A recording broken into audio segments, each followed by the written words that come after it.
Hello everyone, আজকে আমি তোমাদের সাথে শেয়ার করব দুর্গাপূজার স্পেশাল একটা লাল সাদা গয়না। বেসিক্যালি এটার বেসটা লাল সাদা আর টার্সেলটা আমি ব্ল্যাক রেখেছি, বাট তোমরা চাইলে হোয়াইটও রাখতে পারো, আদারওয়াইজ রেডও রাখতে পারো।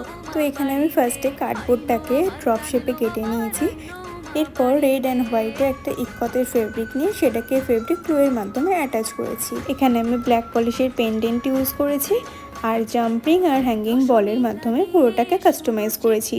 মিডিলে আমি একটা লম্বা স্টিক অ্যাড করেছি ডিজাইনটা একটু চেঞ্জ করার জন্য। এরপরে এটা পুরোটা রেডি করার পরে আমি ফেব্রিক গ্লুয়ের মাধ্যমে পেন্ডেন্টটাকে বেসে বসিয়ে দিয়েছি। এরপরে একটা ব্ল্যাক কালারের টার্সেল নিয়েছি, পাঞ্চিং মেশিনের মাধ্যমে দুদিকে হোল করে জাম্পিংয়ের সাথে টার্সেলটা অ্যাটাচ করে দিয়েছি। এইভাবেই আমাদের আজকে নেক পিসটা রেডি হয়ে গেল। এটা শাড়ি, কুর্তি সব কিছুর সাথে ভীষণ ভালো যাবে।